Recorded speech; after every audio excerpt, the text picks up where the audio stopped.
Halo, halo, selamat sore teman-teman semua. Selamat berjumpa kembali di acara Bisnis Harus Berhasil, Minggu 17 Januari 2021. Teman-teman, karena ini kita sudah 1 tahun nih kita tidak ketemu ya teman-teman.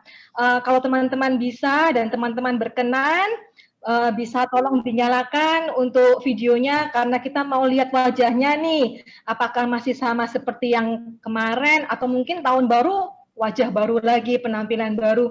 Bu Winnie, halo Pak Hendra, Pak Kolim, Pak Halo, halo. Tonton, halo selamat sore Pak Kolim, Pak Darman, Halo, sore, thank sore. you videonya on. Ibu Yunita, Pak Denny, Nikolaus Denny, selamat sore semua. Oke teman-teman, karena ini kita hawanya masih tahun baru ya teman-teman. Jadi izinkan saya untuk mengucapkan selamat tahun baru 2021 dan tentunya kita berharap bahwa 2021 ini segala sesuatunya akan lebih baik dan sudah siap untuk terus menyambut tahun 2021 yang kita harapkan pasti kita akan melaju lebih kencang ini dan tentunya bebas pandemi. Karena kalau teman-teman lihat juga vaksin sudah datang, terus kemudian indikator saham itu juga sudah mulai hijau royo-royo. Jadi sudah ada semangat-semangat positif dan yang pasti kita yakin 2021 ini segala sesuatunya akan lebih baik dari kemarin. Amin. Dan oke, teman-teman, terima kasih sekali lagi sudah datang untuk bergabung bersama kita. Dan kalau teman-teman ada mungkin teman-teman yang lain ada yang belum bisa join di acara ini, tolong colek ingatkan mereka untuk segera bergabung di acara kita di sore hari ini. So, Bapak, Ibu, dan teman-teman, semua sahabat dari Bisnis Harus Berhasil, selamat datang sekali lagi di episode kelima pada hari Minggu ini. Dan untuk mengawali tahun yang baru ini berarti telah 5 bulan kita bersama-sama belajar dari narasumber dan praktisi yang hebat-hebat di bidangnya masing-masing. Tentunya kita berharap kita semua sahabat-sahabat bisnis harus berhasil ini mendapatkan manfaat dari tiap talk show yang kita adakan. Dan di talk show ini kita juga ada di YouTube, tapi memang berhubung karena YouTube ini kita lagi ada masalah. Sorry, boleh slide-nya saya akan infokan untuk slide YouTube channel kita di s.id/bantu-umkm. Jadi acara ini memang akan di-record dan karena kita masih belum bisa terhubung dengan YouTube sekarang, nantinya kita akan upload recordingnya di YouTube. Jadi teman-teman juga bisa bantu untuk like, kemudian juga untuk subscribe dan share ke teman-teman lain yang pastinya siapa tahu mereka juga UMKM yang terdampak atau yang ingin memajukan bisnisnya. Oke, kemudian next slide, kita perlu tahu nih, apa sih yang melatar belakangin dan visi misi sehingga acara ini diadakan. Dan untuk itu kita akan mengundang Coach Rini Radikun untuk memaparkan latar belakang dan visi misi dari acara talk show ini. Silakan Coach Rini. Ya, terima kasih Mbak Lia. Semangat ya kita tahun baru, kita akan terus bantu UMKM di Indonesia. Kalau kita lihat data statistik ya, karena kebetulan saya ini konsultan di bidang pengembangan UMKM dan saya biasa bermain dengan angka, biasa melihat statistik, 90% dari usaha di Indonesia itu adalah UMKM. Dan merupakan juga 90% dari penyerapan tenaga kerja. Jadi kita bisa lihat betapa besar peranan UMKM di Indonesia ini, sumbangannya terhadap PDB itu hampir 60%. Kita bisa katakan UMKM ini adalah tulang punggung perekonomian Indonesia. Nah, waktu kita mengalami krisis 98, UMKM lah yang membuat Indonesia mampu bertahan. Tapi sekarang UMKM lah yang paling terdampak oleh COVID.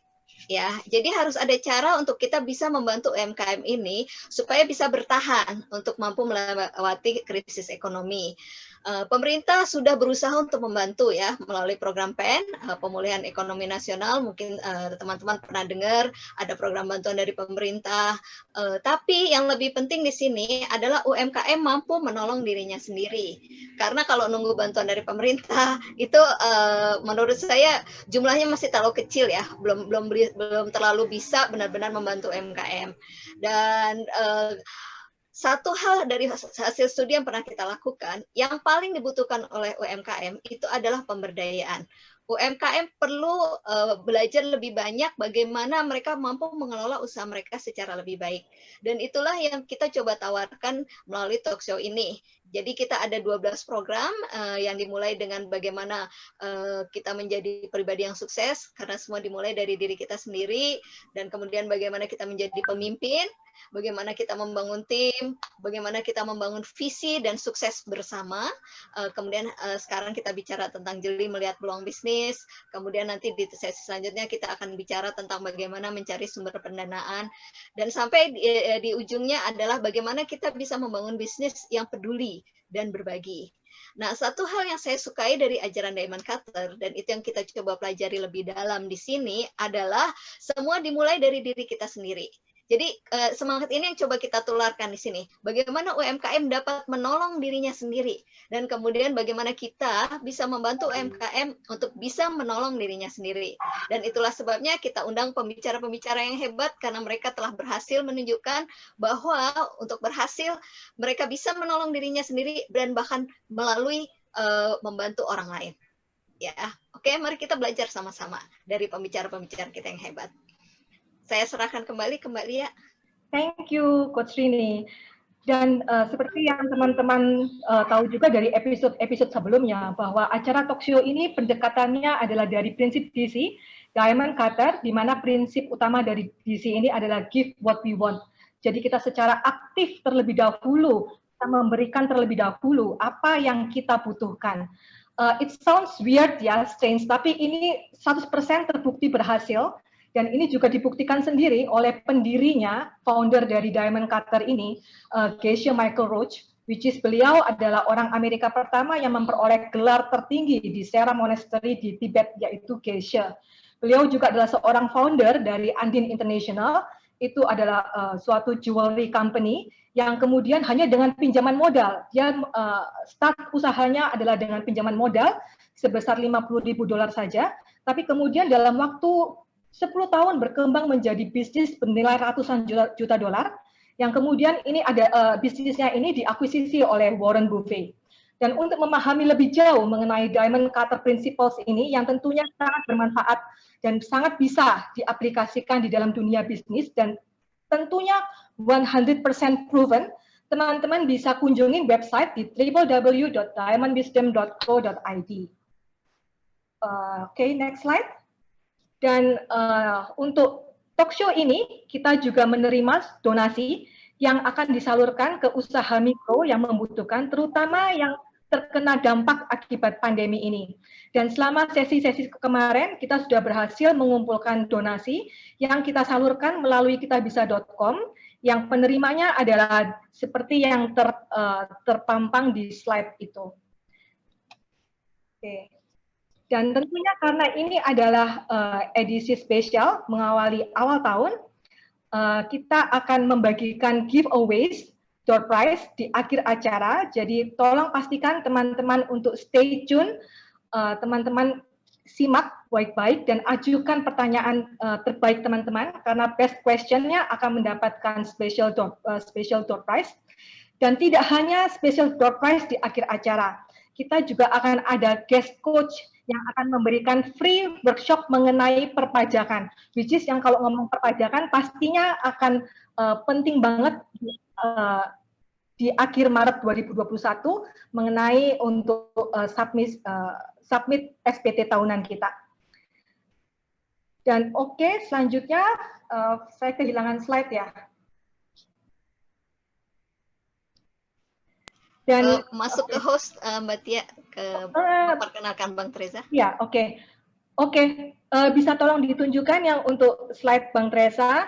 Oke, di topik kelima ini, topik kita pada sore hari ini adalah jeli melihat peluang bisnis. Mengapa, dan bagaimana toh kita harus bisa jeli melihat peluang bisnis, khususnya di tahun 2021 ini. Dan untuk itu, tanpa berpanjang lebar, saya ingin memanggil Bang Treza Agung. Beliau adalah seorang akuntan, property investor, dan tentunya DC practitioner yang siap untuk memandu obrolan kita di sore hari ini. Silakan, Bro Treza Agung. Halo semua, selamat sore. Halo Mbak Lia, halo teman-teman semua. Halo Pak Kolim. Halo. Halo teman-teman semua. Oke, selamat datang di talk show. Kita ada topik yang luar biasa yang kita akan bahas hari ini. Jeli melihat peluang di dalam bisnis. Kita juga punya dua narasumber yang luar biasa. Kita punya Mbak Evani, ada Ci Evani, ada juga Pak Kolim. Nanti juga kita akan ngobrol-ngobrol dengan mereka. Tapi sebelumnya kita masuk ke slide dulu. Kita punya workshop spesial buat teman-teman. Kita ada Special New Year Edition workshop. Nah, workshopnya tentang perpajakan. Ini kenapa penting membahas perpajakan di dalam bisnis menurut saya ya. Karena kita kan di talk show ini fundamentalnya, mindset fundamentalnya yang kita ingin obrolin adalah bisnis kita itu harus berhasil dengan cara memberikan dulu apa yang kita inginkan. Menurut saya, perpajakan adalah salah satu cara untuk teman-teman yang punya bisnis untuk membuat bisnisnya tuh melesat maju. Karena dengan kita membayar pajak, kita juga sebenarnya membantu orang-orang, membantu pemerintah untuk membantu orang-orang lain. Jadi uang kita itu kalau bisa kita bayangkan ya, disalurkan ke banyak sekali ke seluruh rakyat Indonesia. Kita bayangkan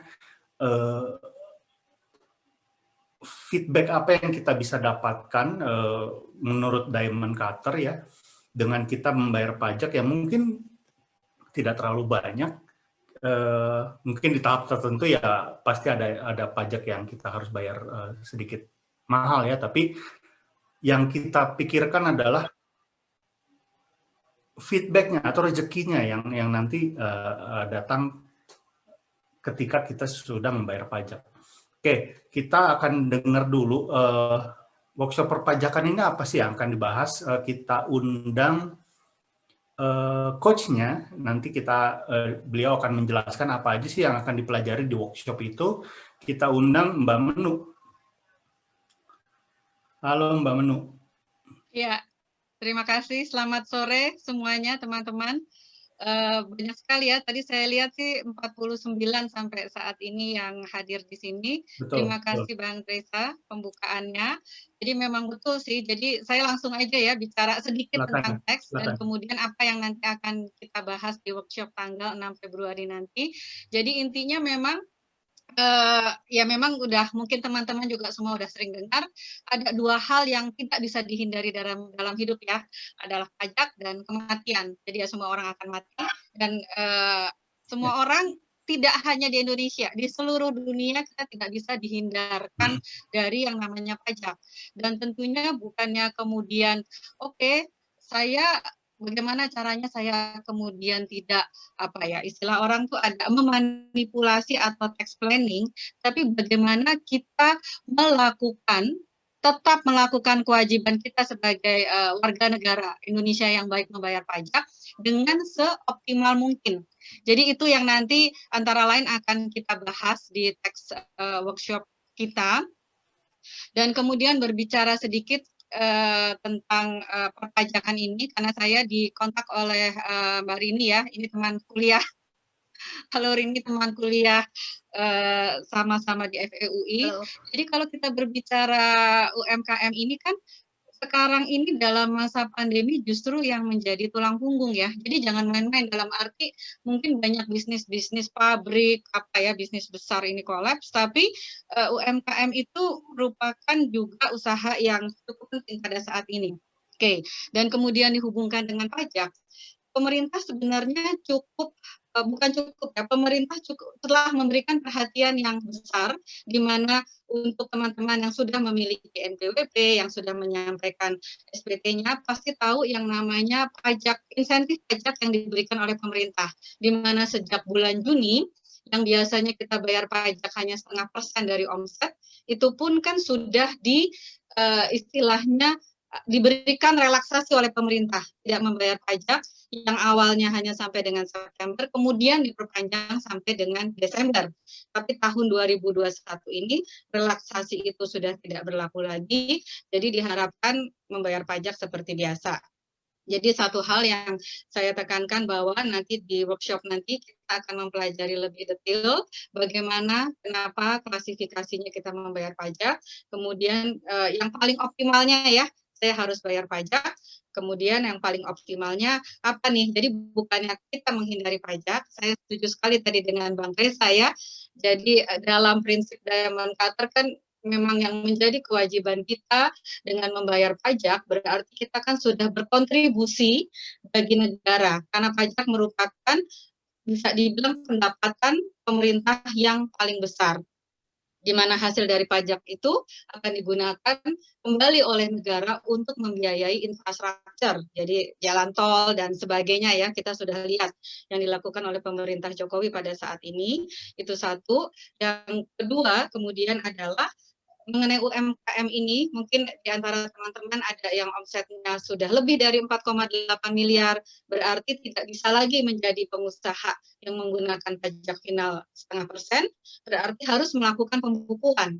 Nah, itu nanti juga yang rencananya akan kita berikan di dalam workshop, tapi mungkin tidak mendetail ya, karena kalau sudah laporan keuangan neraca itu kan perlu waktu lebih banyak, tapi akan diberikan juga mengenai pembukuan, at least laporan keuangan, neraca, dan rugi laba, sesuatu yang standar yang harus dimiliki. Kira-kira itu ya teman-teman ya. Jadi dari saya akan mencoba sharing ilmu yang saya miliki mengenai pajak, karena kebetulan saya 9 tahun di PricewaterhouseCoopers di kantor akuntan dan divisi tax ya, divisi tax. Jadi menangani sampai pemeriksaan pajak, sampai pengadilan, itu yang akan saya coba share untuk teman-teman semua. Oke. Kira-kira itu Bang Teresa? Oke. Mbak Menu sendiri sekarang jadi konsultan ya, fokus jadi konsultan di pajak dan tax ya? Iya, betul. Okay. Sebenarnya tidak hanya konsultan di tax, jadi kemarin juga ada nanganin juga due diligence untuk financing. Jadi ya mungkin tahun saya setelah 9 tahun saya di PwC, saya masuk ke real sector, sempat di New Zealand 2 tahun di Sinotech, kemudian sempat kemarin di Australia 6 tahun. Jadi ada juga sih teman-teman yang deh masuk ke sini hanya untuk project-project Bang Teresa. Oke. Gitu. Oke, terima kasih Mbak Menu. Saya sendiri tertarik sekali untuk belajar pajak karena saya sendiri lagi pegang keuangan satu perusahaan dan pajak juga menurut saya sesuatu yang belum saya kuasai. Betul. Saya ingin pelajari dengan mendalam. Kita ketemu 6 Februari 2021 pukul 10 pagi ya. Ya, sorry, ada satu lagi yang juga saya ingin sampaikan ke teman-teman, karena ini ada satu case, bukannya berarti saya mau menakut-nakuti, tapi ada satu teman yang usahanya kebetulan di bidang properti, kontraktor, tapi tidak bicara kontraktor besar ya. Ini masalahnya PPN. Jadi yang perlu kita perhatikan, kita punya bisnis, kemudian sampai bottom line secara profit, tapi kalau kemudian kita lupa perhatikan pajaknya, kalau di kasus teman saya itu kena pemeriksaan pajak, tapi jadinya habis-habisan dan bangkrut karena dia tidak menyetorkan PPN-nya. Jadi ada pajak masukan yang kemarin sudah kan pada saat pembeli konsumen bayar kan ada plus pajak 10%, harusnya kita setorkan kan, kita bayarkan ke negara. Dan itu ya namanya juga bisnis ya, itu diputerin lagi. Dan itu kalau bicara PPN itu sanksinya dendanya 100%, yang akhirnya perusahaannya harus tutup. Jadi dari awal sih itu harus menjadi perhatian. Itu aja sih Bang Teresa. Ya, terima kasih. Terima kasih sekali Mbak Menu. Untuk teman-teman yang tertarik untuk workshop ini, saya sarankan untuk ikut ya. Bisa menghubungi admin kita, bisa hubungi Mbak Mega, nanti beliau akan menjelaskan apa yang bisa registernya di mana. Itu aja. Terima kasih Mbak Menu. Ya, terima kasih. Oke, next saya mau memperkenalkan bintang tamu dulu. Kita punya slide-nya di sini. Ya, yang pertama tadi si Evani Jesslyn, founder dari Strada Coffee, First Crack Coffee, dan saya tadi barusan ngobrol, dia juga lagi buka bisnis baru yang dia franchise-kan di masa pandemi ini. Lalu kita punya Pak Kolim. Saya ngobrol dari ini ditulisnya hanya founder dari 2 perusahaan, tapi saya ngobrol dengan beliau kemarin. Dia berpengalaman di banyak bisnis, saya tertarik sekali untuk ngobrol lagi dengan beliau. Tapi sebelumnya kita akan membahas dulu topiknya dengan Coach Rini, dan saya mengajak MC-nya lagi deh, biasa juga kita ngobrol bertiga ya. Kita masuk ke slide ulasan topik. Kita mengacu seperti biasa ke buku-buku Diamond Cutter. Saya undang dulu pertama Coach Rini dan Mbak Lia. Ya, Bang Tresa. Oke, ulasan topik kali ini adalah jeli melihat peluang bisnis. Menurut Coach Rini nih, topik ini menurut Diamond Cutter itu seperti apa sih? Oke, satu hal yang saya paling suka dengan ajaran Diamond Cutter itu, kalau kita mau sesuatu, kasih dulu ke orang. Kalau kita mau dapat peluang bisnis, kita kasih dulu peluang bisnis. Jadi, menurut saya enak, mikirnya nggak usah macem-macem gitu. Kita nggak usah susah-susah cari-cari peluang bisnis. Cukup kalau ada teman, kita punya peluang bisnis, kita bikin usahanya dia berhasil gitu ya. Kita beli barangnya dia kah, atau kita bantu dia cari pelanggan, atau apa. Bantuan dalam sekecil apapun untuk membuat bisnis dia, itu akan kembali kepada kita. Dan yang saya rasakan sendiri itu boleh dibilang saya nggak pernah jualan ya. Bisnis tuh datang sendiri semua ke saya gitu loh. Orang-orang selalu ngasih peluang ke saya. Jadi rumusnya gampang banget deh kalau Diamond Cutter. Kasih bisnis ke orang dengan sendirinya bisnis. Oke, simpelnya kalau dari Coach Rini adalah ya kasih peluang dulu ke orang lain, baru kita dapat melihat peluang bisnis yang oke buat kita ya. Iya, betul Bang Reza. Oke, thank you Coach Rini. Next, Mbak Lia. Di-unmute dulu. Oke, iya. Jadi seperti yang tadi give what we want. Jadi ketika kita ingin melihat jeli peluang bisnis, kita juga bantu orang lain juga, terutama mereka yang membutuhkan untuk melihat peluang-peluang bisnis baru. Caranya banyak, bisa dengan memberikan ide-ide kreatif kita, atau mungkin bisa dengan mengajak menginformasikan acara ini ke teman-teman yang membutuhkan, atau juga menginformasikan free workshop tadi, which is yang mungkin mereka membutuhkan suatu terobosan di bidang pajaknya mereka. Jadi banyak cara yang kita bisa lakukan untuk membantu teman-teman untuk bisa jeli melihat peluang pasar dengan hal-hal yang mungkin kita bisa lakukan. Oke. Thank you. Oke, thank you Mbak Lia. Sebenarnya saya sendiri punya pendapat, cuma lebih baik pendapat ini saya kasih di kesimpulan ketika nanti saya sudah beres ngobrol dengan Evani, karena saya mendapatkan jawabannya tadi ketika ngobrol dengan Evani sebenarnya. Nanti saya sampaikan pas sudah kesimpulan. Oke, terima kasih Coach Rini, terima kasih Mbak Lia. Next kita masuk ke narasumber yang pertama. Yang pertama kita langsung undang, ini dia Evani. Halo semua. Halo Evani. Selamat siang menjelang sore. Halo, sore-sore Evani. Mungkin boleh cerita dulu pertama kali gabung Diamond Cutter itu kapan, Evani? Itu bulan November 2018. Aku ikut workshop di Surabaya. Alasan waktu itu ikut Diamond Cutter kenapa? Jadi aku jalanin bisnis, kebetulan aku di kopi. Terus sudah beberapa saat itu kayak berkutat di satu lubang yang sama gitu. Jadi kayak bermasalah dengan SDM, dengan staff, terus kok ini bisnisnya kok serasa rumit sekali, itu kenapa? Terus sampai aku maksudnya yang pada waktu itu kayak nggak tahu bisnis sama sekali, pertama kali kecemplung di dunia bisnis langsung harus berhadapannya sama hukum dan lain sebagainya gitu. Terus sampai suatu saat orang tua bilang kayak ini ada sistem nih Diamond Cutter dan lain sebagainya. Terus karena namanya aku pikir apa sih, orang udah lagi stres kok disuruh bisnis baru, aku pikir tuh kayak MLM gitu. Terus setelah itu tante, jadi orang tua itu tahu dari tante sebetulnya mengenai Diamond Cutter ini gitu. Terus tante sempat ngomong juga ke aku, tapi nggak aku gubri. Terus sampai akhirnya ngomong, terus oh kayak sistem gitu ya, ya udah oke gitu kan, kayak bagaimana cara berpikir, mindset dan segala macam. Karena memang aku kan orangnya suka belajar sesuatu yang berhubungan dengan pengembangan diri. Ya udah ikut aja. Terus ikut pertama kali workshop itu bingung. Apa sih mereka bahas apa sih? Bahas bibit, ada 4 steps, ada macam-macam. Karena aku kayak nggak ngerti sama sekali. Mungkin pada waktu itu yang ikut udah ngerti kayak study group, udah pernah baca buku Bibit Cinta dan lain sebagainya. Terus ketika ikut workshop itu pun aku senangnya adalah aku mendapatkan pengajarannya itu benar-benar step by step gitu. Jadi kalau aku bilang mungkin sebelumnya aku sudah banyak kelas-kelas pengembangan diri, cuman untuk penerapannya itu kan kadang-kadang sulit ya gitu. Nah di Diamond Cutter itu aku menemukan gimana penerapan secara step by step. Jadi kalau menurut aku bagusnya Diamond Cutter itu diajarkan secara step by step, mudah dimengerti dan mudah diterapkan gitu. Oke.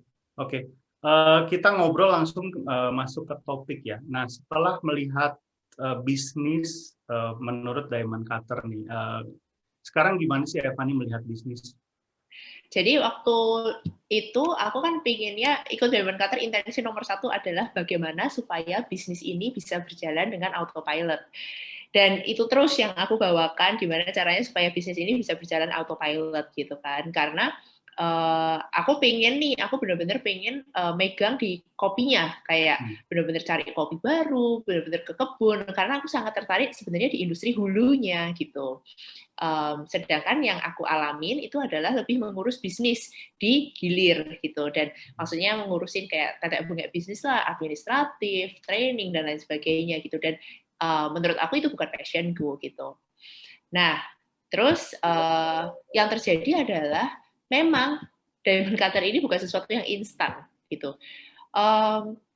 Aku udah jalanin itu sampai kayak di 2019 pun aku merasa kayak, loh ini mana kok apa yang aku inginkan tuh nggak terjadi, tapi banyak side effect-nya gitu loh. Jadi ketika kita melakukan banyak nanam bibit kan ceritanya, tujuan utamanya itu belum kecapek-capek gitu loh, tapi memang kerasa side effect-nya gitu loh, efek sampingnya gitu. Nah, tapi terakhir nih di tahun 2020, tahun lalu ketika kena pandemi pertama kali, kan aku ada 4 toko di Jakarta. Aku harus tutup 3, ya kan, karena kondisi PSBB dan lain sebagainya. Cuman buka 1. Nah, pada saat itu aku memiliki kesempatan luar biasa untuk ngatur sistem di perusahaan. Sehingga apa yang terjadi sekarang? Ya ini, berjalan autopilot. Saya di Bali sekarang, itu kafe di Jakarta. Gitu. Ini lagi di Bali ya? Iya, ini lagi di Bali. Dan udah kayak berjalan sebulan ya. Jadi dari Desember aku di Semarang, terus bulan ini aku di Jakarta gitu. Bisa maintain secara remote dari Bali gitu, dan pastinya masih ada problem lah, tapi bukan maksudnya yang kebakaran tidak bisa dipadamkan gitu, tapi masih bisa dikasih direction lebih baik seperti ini gitu. Berarti sekarang sudah autopilot? Kenapa? Berarti sekarang sudah autopilot kah? Bisa dibilang, apakah bagaimanapun juga untuk bisnis pada akhirnya kita harus menyadari bahwa nggak mungkin 100% autopilot kan. Pasti mau nggak mau kita harus ada kontribusinya dikit lah. Tapi bukan berarti kita secara fisik harus berada di tempat 24 jam sehari gitu loh, 7 hari per week, enggak gitu. Jadi kita masih bisa mengontrolnya secara jarak jauh gitu. Karena kalau misalkan emang autopilot 100% itu ditinggal, ya udah beneran kayak nanti jiwanya pun hilang kan ceritanya gitu, nggak ada yang nge-guide juga kan gitu loh. Oke. Next. Tadi Evani cerita bahwa di masa pandemi ini lagi buka bisnis baru. Boleh cerita? Jadi aku tuh dari awal terjun ke kopi, itu aku pingin bagaimana supaya kopi Indonesia kualitas terbaik bisa dinikmati oleh seluruh lini masyarakat. Nah, dengan adanya First Crack sama Strada, nama coffee shopku First Crack Coffee itu di Jakarta, sama Strada Coffee itu di Semarang. Sudah mulai banyak masyarakat Indonesia yang teredukasi bahwa kopi Indonesia itu baik, kopi Indonesia itu enak gitu, dan kita seharusnya bangga gitu. Cuman aku merasa bahwa aku ingin menjangkau lebih banyak lagi masyarakat gitu. Oleh karena itu aku harus membuat suatu produk dengan harga jual yang lebih affordable, tapi tetap pakai kualitas yang bagus gitu. Nah, bersamaan dengan pemikiran tersebut, pandemi ini mulai muncul gitu kan, di mana mulai banyak orang yang terkena layoff gitu, terkena PHK. Akhirnya aku mikir, ya udah kita membuat suatu perusahaan baru dengan nama Demi Cinta Kopi, benar-benar demi kecintaan pada kopi, kayak dedikasinya itu kan demi kecintaan pada kopi, demi kecintaan pada Indonesia, makanya namanya Demi Cinta Kopi gitu. Di mana kita memberikan kesempatan bagi semua masyarakat untuk bisa berbisnis. Karena aku taunya kopi, ya udah melalui bisnisnya ini kopi gitu kan. Jadi kita udah siapkan semuanya, set up, tahu beres, tinggal tahu running, operasional. Terus harganya pun kita jual dengan harga yang sangat affordable.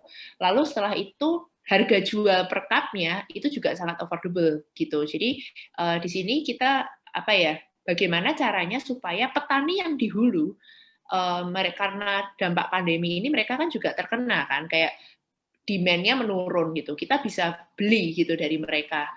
Terus juga ya memberikan kesempatan untuk lebih banyak lagi masyarakat yang bisa berwirausaha serta membukakan lapangan pekerjaan juga, ya kan, untuk lebih banyak orang. Dan misi visiku juga bisa terwujud bahwa kopi Indonesia yang kualitas bagus ini bisa dinikmati oleh seluruh lini masyarakat, gitu sih. Ini yang menarik buat saya ya. Oke, yang pertanyaan berikutnya ya. Kenapa kopi? Kenapa hanya stick di kopi? Iya, itu juga apalagi kalau teman-temanku yang dari zaman SMA, SMP, sama kuliah pun akan menanyakan hal yang sama, karena aku tidak suka kopi sama sekali dulu. Karena setiap kali aku minum kopi kayak sakit, terus pusing dan lain sebagainya kan. Cuma setelah lulus kuliah, aku tuh kerja sebagai auditor. Kerjaan sebagai auditor itu kan dituntut kayak lembur, ya. Sampai pagi, terus masuknya pagi lagi, ya kan. Jadi kan di situ kayak teman kerja mulai memperkenalkan nih namanya kopi gitu. Pada waktu itu pertama kali aku dikasih kopi kayak, aduh nggak deh, aku setiap kali minum kopi kan sakit gitu ya, dan aku nggak suka rasanya gitu kan. Tapi ya gimana gitu kan, ngantuk pada waktu itu udah kepepet banget, ngantuk harus nyetir pulang. Akhirnya minum, pas minum, loh kok ternyata oke ya rasanya gitu kan. Terus setelah habis 1 cup juga nggak masalah kenapa-kenapa gitu. Habis gitu aku tanya sama temanku itu, loh ini kopi dari mana? Terus dia ngomong, loh ini kopi dari negaramu, dari Indonesia, dari Sumatera. Terus habis gitu, oh ya udah, karena sejak saat itu aku mulai ngopi kan. Di Amerika kebetulan di kafe-kafenya itu kebanyakan justru mereka serving kopi Indonesia, kopi Sumatera gitu kan. Nah, udah habis itu aku pulang ke Indonesia for good di tahun 2013 akhir. Nah, aku mikir, lah kalau misalkan aku udah di Indonesia, seharusnya aku minum kopinya lebih enak lagi dong. Orang kopinya dari Indonesia ya kan, dan aku di Indonesia gitu. Kenyataannya nggak bisa minum kopi lagi, rasanya kok aku juga nggak bisa terima. Kenapa? Badan itu juga mulai bergejolak lagi, sakit, mah, pusing, dan lain sebagainya. Terus aku tanya sama temanku dijawab, ya kamu sih minum kopi Indonesia, coba kamu minum kopi impor. Terus aku bilang, loh, aku di Amerika minum kopi Indonesia kok, gitu kan. Terus aku penasaran, biasa kan jiwa kepo terlalu tinggi. Aku pergi ke Sumatera. Jadi sesampainya di sana aku baru tahu jawabannya. Kopi kualitas terbaiknya Indonesia biasanya diekspor. Gitu. Oh, I see. Jadi kan miris kan. Pantesan kayak gini terus caranya, produk terbaik kita selalu keluar. Makanya masyarakat Indonesia selalu mikirnya produknya nggak qualified gitu loh. Selalu membanggakan produk luar gitu. Dari situ aku terpikir, oke, dari dulu tuh aku merasa kayak aku harus berkontribusi pada negara. Tapi cara apa ya? Ya mungkin ini jawabannya, bahwa aku harus membawakan kopi-kopi kualitas terbaik untuk masyarakat Indonesia. Makanya sejak itu aku punya tekad, aku harus bisa mendapatkan semua kopi terbaik dari Nusantara yang mungkin biasanya diekspor itu untuk aku proses sendiri dan aku sajikan kepada masyarakat Indonesia. Itu. Mulai dari situ kayak nggak ada background kopi sama sekali, ya mulai belajar lagi kopi dari nol, kayak ya udah belusuan ke sana ke sini, ke kebun-kebun sana sini cari kopi, belajar soal belajar roasting, belajar barista dan lain sebagainya gitu. Ini udah berarti dari 2014 dan ini sudah 7 tahun, nggak kerasa sih. dan ternyata sudah 7 tahun gitu kan. Pas tadi ditanya udah berapa tahun di dunia kopi, lama juga ya, tapi nggak terasa, seneng soalnya. Ya. Gitu. Ini sebenarnya jawaban tadi saya mau kasih pendapat tentang bagaimana caranya jeli melihat peluang usaha. Ini sebenarnya yang dilakukan Evani itu adalah jawabannya. Dia mencari usaha dengan visi adalah ingin berkontribusi untuk negara. Dia ingin membesarkan nama kopi Indonesia. Lalu nggak itu aja, dia juga memikirkan bisnis itu dari hulu sampai ke hilir, dari supplier, dari petani kopi tadi ya, sampai ke customer. Gimana mereka bisa bertahan hidup di pandemi, gimana cara customer bisa menjangkau kopi yang harganya terjangkau, gimana bisa membuka lapangan kerja untuk semua orang gitu ya, Evan ya. Yep. Jadi menurut saya visi ini yang perlu dipunyai teman-teman ketika punya bisnis ya, supaya bisnisnya bisa maju terus, bisa berkembang juga, adalah dengan cara tadi Evani ngomong nggak cuma buat cuan, tapi untuk keuntungan banyak orang. Gitu ya, Evani ya? Betul. Karena memang sebetulnya ya kita kan maksudnya nggak tahu sih, aku memiliki pemikiran bahwa aku di kopi ini benar-benar karena aku senang di kopi, karena memang aku ingin membawakan kopi Indonesia ke level berikutnya gitu loh, ke next level gitu. Dan kita ngejar prestasi, karena aku percaya dengan kita kejar prestasi, apalagi ini maksudnya prestasi bukan untuk diri sendiri ya, tapi ini maksudnya udah kita ngomong untuk nasional, untuk negara, untuk semua orang yang ada di industri kopi. Sebetulnya nanti entah cara kerjanya gimana, biasanya uang mengikuti, gitu sih. Itu kepercayaanku ya. Nggak tahu gimana menurut Reza. Ya, saya percaya juga. Sebenarnya kalau misalkan kita passionate about something ya, terus kita benar-benar melakukannya dengan happy, dan ya jangan lupa dengan selalu give what you want, rezeki pasti datang. Ya ini juga sharing pribadi ya. Saya nggak pernah selalu memikirkan gaji saya berapa yang akan saya dapat, tapi saya selalu memikirkan apa yang saya bisa berikan, walaupun ke perusahaan orang lain gitu ya. Saya kerja di perusahaan orang lain, ya apa yang bisa saya give ke perusahaan itu, dan ya itu rezeki selalu datang sendiri. Oke, next question, Fanny. Mungkin kita menuju akhir nih. Boleh cerita nggak gimana caranya Evani bisa melewati pandemi? Mungkin ada praktek-praktek diamond cutter yang Evani lakukan selama 2020. Nah, itu suatu hal yang menarik sih sebetulnya. Karena memang aku bukan orang yang sangat kayak nurut gitu loh. Kayak sebenarnya udah ngerti nih di diamond cutter disuruh nulis 3 times book gitu kan.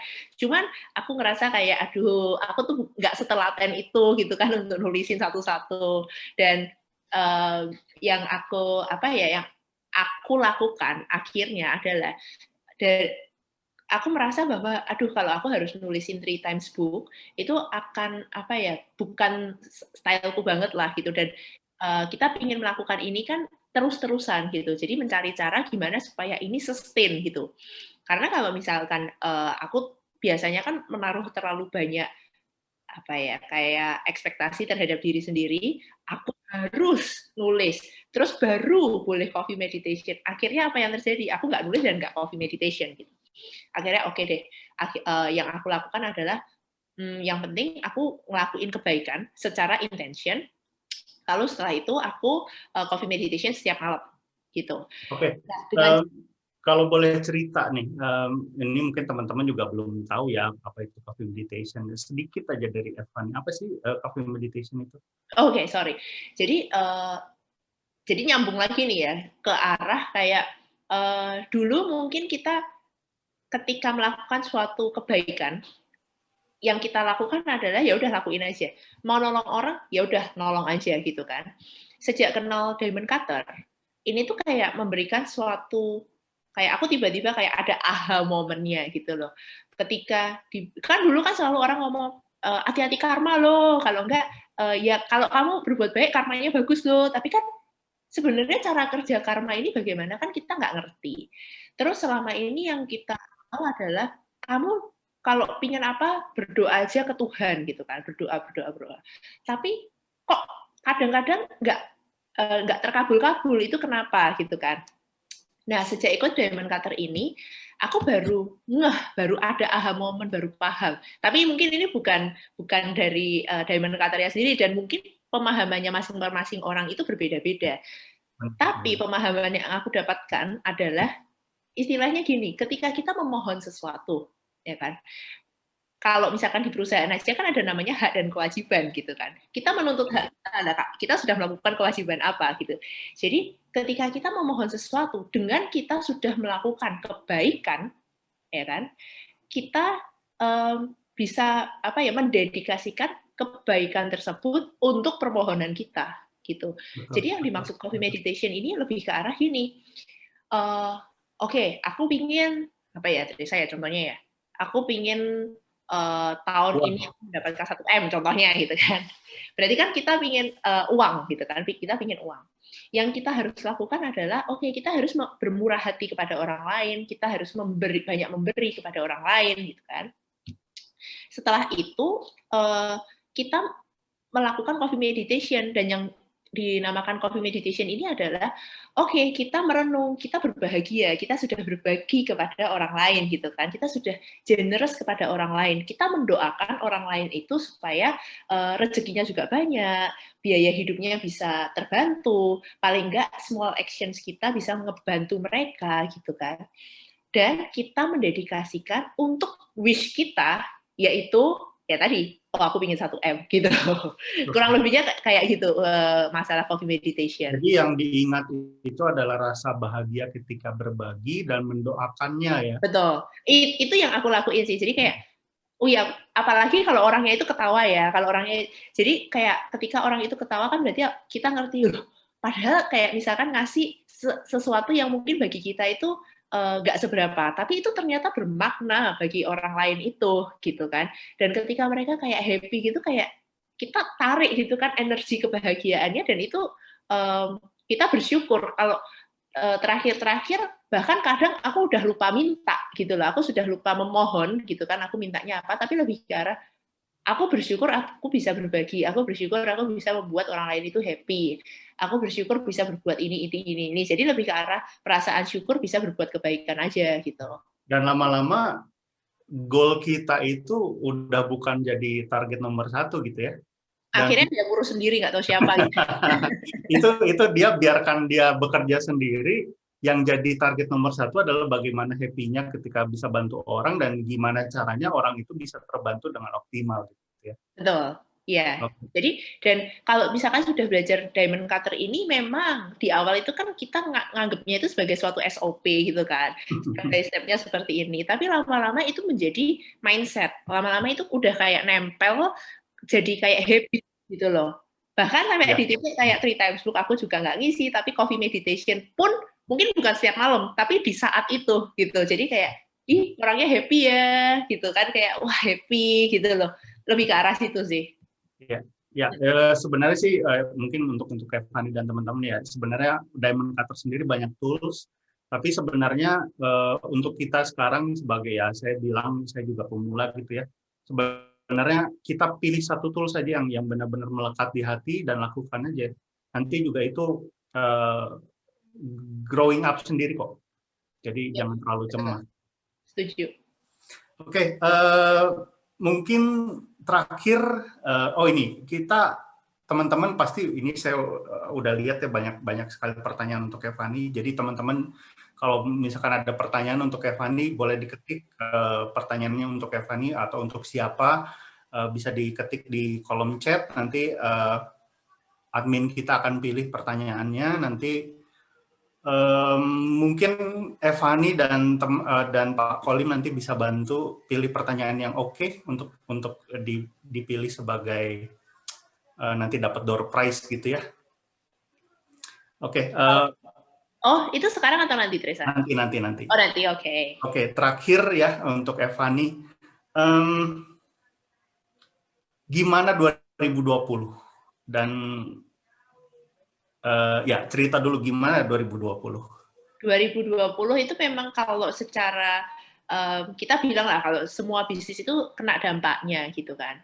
Dan memang dari awal ikut Diamond Cutter ya kembali intentionku kan adalah membuat ini menjadi autopilot gitu. Dimana mungkin pada waktu itu pun aku tidak paham artinya autopilot itu apa. Dan sekarang kalau aku dibilang mau nggak itu perusahaan kayak jalan sendiri, dan aku kayak di luarnya nggak boleh ngapa-ngapain, ya nggak mau juga. Berarti kan bukan 100% autopilot kan, tapi ya mungkin bisa dibilang 80% autopilot lah, dan itu maksudnya itu sangat ideal menurut aku. Nah, di 2020, kalau ditanya bagaimana, jawabanku secara bisnis overall, aku puas, aku seneng gitu kan. Bukan dari sisi revenue ya, dari sisi revenue turun, dan aku melihat itu turun gitu kan, apalagi dari 4 store tutup 3 gitu kan. Tapi kenapa aku senang? Ya akhirnya keinginanku terkabul gitu loh, bahwa akhirnya anak-anak ini bisa berjalan sendiri, anak-anak ini nggak banyak guncangan. Kalau dulu banyak guncangan, orang keluar masuk sampai bingung ini kenapa sih, apa yang terjadi, kenapa semua orang keluar masuknya itu cepet banget dalam hitungan di bawah 3 bulan, pusing gitu kan. Yang ini bisa sampai saat ini tuh bisa dibilang 80% itu sudah setahun gitu loh, dan wah, achievement gitu. Oh, udah tercapai itu 80%.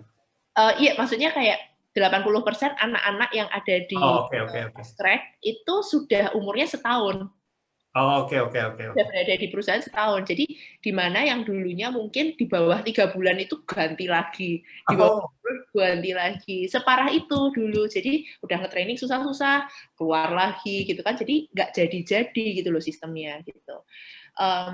Jadi kalau ditanya 2020 gimana, buat aku pribadi, aku merasa kayak mungkin itu adalah turning point juga buat aku, di mana aku juga menemukan balik passionku gitu.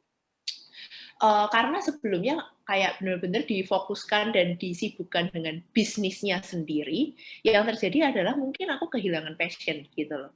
Tapi karena akhirnya bisnisnya ini bisa berjalan lagi sendiri dan lama-kelamaan balik lagi nih, jadi kayak aku lebih ngerti aku maunya apa, aku balik lagi jadi kayak bener-bener pingin ngembangin kopinya itu sampai di level yang apa ya, yang lebih gila lagi lah dari sebelumnya gitu loh, dimana kayak yang lalu mungkin aku merasa kayak udah capek, udah jenuh, udah kayak aduh kok udah bosen ya, bahkan membuat kopi aja tuh udah males. Sekarang itu kayak ini aku liburan bawa alat kopi lengkap gitu, jadi gitu ya hampir setiap hari lah buat kopi gitu, terus ya seneng lagi gitu loh. Jadi di mana kopi ini menurut aku, buat aku kopi ini tuh menjadi suatu kayak wisata ya, suatu piknik, suatu hiburan, suatu mainan, hobi gitu, bukan cuman bisnis gitu. Dan itu kembali sekarang, aku balik lagi jadi seneng banget sama kopi, dan dengan begitu ya feeling-nya jadi lebih bagus ya. Bagaimanapun juga kalau jalanin bisnis dengan feeling yang bagus, yang 100% untuk bisnisnya itu sendiri kan lebih baik ya daripada sesuatu yang dipaksakan gitu loh. Aduh, aku harus ngerjain financial statement karena memang aku harus ngerjain financial statement, itu kan terlalu maksa gitu kan. Gitu kan beda sama kayak iya aku kepo kemarin aku buat produk kopi ini laku berapa ya, itu kan beda gitu kan. Gitu. Oke. Thank you Evani. Good for you. Thank you Teresa. Mudah-mudahan 2021 lebih baik lagi buat Evani dan bisnisnya. Dan untuk semuanya juga, semoga 2021 ini menjadi makin baik lagi. Amin. Ada yang mau dipromosikan? Ya teman-teman, kalau ada yang mau mencoba berbisnis kopi, kita ada Demi Cinta Kopi di sini. Kalau misalkan ada yang mau nanya-nanya lebih lanjut, bisa kontak aja. Aku membuat Demi Cinta Kopi ini jadi semua SOP-nya, step by step-nya itu udah aku bukukan dan aku videokan, sehingga tidak perlu takut sama yang namanya turnover karyawan. Karena pengalaman pribadi ngajarin itu kan susah, akhirnya aku ngebuat ini sangat mudah gitu, sehingga bisnisnya itu secara day to day, asalkan mau menjalankan itu udah pasti bisa, tidak sulit gitu. Untuk produknya semua kita supply, konsistensi aku sudah trial semua segala macam resep sehingga maksudnya konsistensinya itu bagus ya kan, mau bisnisnya dimanapun juga, di kota manapun. Dan satu lagi, aku menjual kopinya kopi sehat karena kemarin launchingnya kan di masa pandemi, jadi aku ngebuatnya kopinya itu kopi jamu gitu. Jadi karena kan banyak yang bilang kan jahe merah bisa melawan COVID, bisa membantu meningkatkan imun tubuh gitu. Akhirnya aku membuat beberapa varian seperti kayak kunyit asam kopi, beras kencur kopi, jahe kopi gitu kan. Secara rasa ya aku sudah ngetes juga, jadi nggak perlu takut kayak aduh jamu sama kopi apa enak. Nah itu aku sudah trial juga, jadi jangan khawatir masalah itu gitu. Terus juga kayak ada kopi kenyang gitu, jadi sekali minum kopi, jadi kopi sama sereal gitu loh, jadi sekali minum kopi itu bisa langsung kenyang juga gitu. Dan itu menjawab salah satu pertanyaan soal inovasi tadi. Sebenarnya itu yang aku lakukan gitu, gimana ini produk diferensiasinya apa, dan semua produk-produknya itu akhirnya aku jual dengan harga 12.000 sampai 20.000. Oke, kontaknya kemana Evani? Oh ya, kontaknya bisa DM ke aku dulu aja nggak apa-apa, nanti aku refer ke yang pemegang bisnisnya ini. Oke, ditulis di chat aja ya, langsung chat ke Evani aja teman-teman yang ingin tahu ya. Oke, terima kasih Evani. Terima kasih semua. Tetap di sini ya. Kesempatannya. Iya, aku di sini terus. Nanti bantu jawab pertanyaan dari teman-teman. Oke, itu dia Evani, menarik ya obrolan kita. Pertama kali juga ngobrol, menurut saya visinya dia yang menurut saya bantu sekali bisnisnya bisa maju sekali. Nah, next kita ada narasumber yang kedua, Pak Kolim. Halo Pak Kolim. Halo, selamat sore Bang Teresa. Selamat sore semuanya. Sore Pak Kolim. Iya. Oke, Pak Kolim, boleh cerita dulu nih pengalaman Pak Kolim di bisnis ini, karena menurut saya teman-teman harus dengar. Silakan Pak Kolim. Ya, selamat sore, semangat pagi untuk semua teman-teman. Ya, ketika saya diundang untuk menjadi narasumber, saya berpikir apa sih Diamond Cutter? Ya, kemudian saya belajar banyak hal. Oh ya, fine, bagus, luar biasa, ya, sangat luar biasa. Jadi beruntung banget hari ini, sore ini kita ketemu dan kita bisa belajar bersama. Ya, oke. Saya seorang arsitek, ya, dari Universitas Pariangan Bandung. Oke. Ya, ini udah angkatan 91, ya, udah lumayan lama. Tetapi ketika saya jalankan setelah tamat kuliah, saya menjadi konsultan di properti, di interior design. Saya juga bikin merchandise, ya, bikin kartu. Kemudian juga saya berbisnis importir hasil bumi. Kemudian juga saya berbisnis network, ya, MLM. Ya, saya punya perusahaan multi level marketing, ya, sampai hari ini. Jadi kalau bicara bisnis sih sudah cukup luas ya bisnisnya. Ya. Kalau ini bisnis networking ini sendiri baru dibuka ya? Oh, kalau bisnis network sudah lebih kurang 9 tahun. Oh, 9 tahun sudah ya? 9 tahun, ya. Jadi ketika saya berbisnis network, pasti dimulai dari pemain network, biasa kan begitu ya. Ya, lebih kurang 10 tahun, mungkin 20 tahun yang lampau lah ya, 20 tahun yang lampau saya sudah banyak mengikuti bisnis network. Dan ketika saya melihat bisnis network ini luar biasa sebetulnya. Tetapi kalau kita ketemu orang ya, ini ada peluang nih Bang Teresa. Pemikiran pertama apa sih? Waduh, MLM ya? Yang nggak usah tunggu pandemi COVID ya. Dari zaman dulu udah langsung jaga jarak. Sekarang kan pandemi COVID jaga jarak. Kalau udah ketemu temen, nawarin MLM langsung jaga jarak kita. Nah, ada stigma yang buruk tentang multi level marketing ini. Jadi tahun 2011 ketika saya mulai start membuka bisnis multi level marketing, ya, punya perusahaan, kemudian semua perizinan kita selesaikan, starting, saya selalu jelaskan kepada teman-teman satu konsep itu multi level marketing yang baik.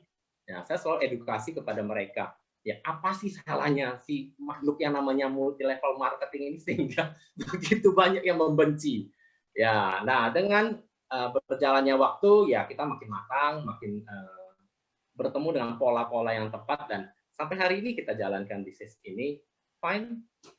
Kita bersyukur bisnis ini ternyata bisa membantu begitu banyak orang ya. Oke, terima kasih Pak Kolim.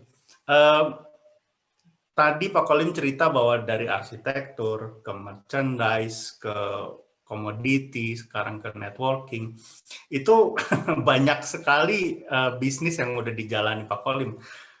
Berarti kalau bisa kita ngomong ke topik hari ini adalah jeli melihat peluang, Pak Kolim adalah bisa dibilang sudah ahli melihat peluang bisnis. Nah, boleh share nggak pengalaman Pak Kolim sendiri, gimana sih caranya untuk jeli melihat peluang bisnis dari sisi Pak Kolim sendiri? Ya, kalau di saya sebenarnya ingin lengkapin judulnya, mungkin agak sedikit panjang. Jeli melihat, meraih, mewujudkan serta menciptakan peluang bisnis. Oh, ini jadi satu seminar nih panjang. Panjang banget ini, bukan melihat aja. Banyak orang melihat tapi kalau tidak diraih ya percuma. Ketika sudah melihat, meraih tapi tidak diwujudkan ya percuma juga. Ya. Nah, ada satu titik ketika nanti kita kita lihat waktunya, kalau ada waktu kita bisa sampai meng-create, menciptakan peluang bisnis. Jadi bukan menunggu. Jadi kalau kita bicara tentang meraih, melihat, meraih, mewujudkan peluang bisnis ini, tentu harus ada step-stepnya. Ya, yang pertama sebetulnya adalah mental untuk open mind, open heart. Nah, ini penting sekali. Banyak sekali orang yang ketika melihat peluang, itu langsung stop duluan. Kenapa? Karena dia tidak membuka pikiran dan hatinya untuk menerima. Menerima apa? Menerima peluang-peluang yang ada, yang bisa dia terima. Ya, jadi membuka hati, membuka pikiran. Kemudian, nanti kita akan bahas sedikit ya, bagaimana membuka ini, membuka hati, membuka pikiran. Ya. Kemudian yang kedua, step berikutnya adalah kita harus mengenali potensi diri kita. Nah, banyak sekali sudah nih open mind, open heart, saya siap nih terima. Ya, tapi kamu bisa apa? Nah, ini udah diem dia. Bisa apa ya kira-kira saya? Ketika kita tidak tahu, nah, kita punya skill, punya passion, punya hobi, punya keunggulan, punya kemampuan apa? Ya ini sulit. Kita membuka hati, membuka pikiran, tapi kita harus menyadari kita potensinya di mana sih? Kita maunya apa sih? Tanpa memahami diri kita.